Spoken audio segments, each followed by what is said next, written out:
Welcome to Topico Photo Studio, ang pinakamatandang studio. Tara, papasok ulit tayo. Alam niyo po ba, ang Topico Studio ay isa sa pinakamatanda dito sa atin sa Malolos. Ito ay established pa mula 1960s. Napakaraming memories na nabuo at lahat ng occasion ay nagiging makulay dahil sa mga pagkuha ng ating mga larawan. Gaya na kasal, binyag, anniversary at picture ng buong pamilya. Kasama na rin dito ang restoration ng mga luma nating pictures. Hanggang sa ngayon, they are still alive and kicking. Baka naalala nyo ito ang ating hagdan. At syempre, ang matanda nating tindahan.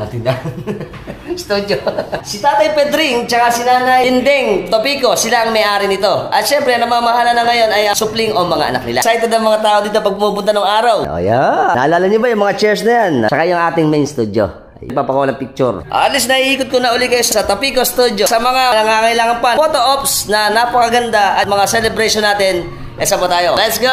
To Topico! Basta tayo from Monday to Friday ng 8 to 5 p.m. at Sunday 8 to 2 p.m. Sarado sa Saturday. Tapuntahan nyo na din ang ating pinakamatanda studio sa Malolos. Very good. Kasama natin ang masisipag at ating masasyagang mga staff ng Topico Studio dito sa amin sa Malolos, Bulacan. At syempre, kami. Hi! Kung nagustuhan yung video natin, share nyo na rin. Bye!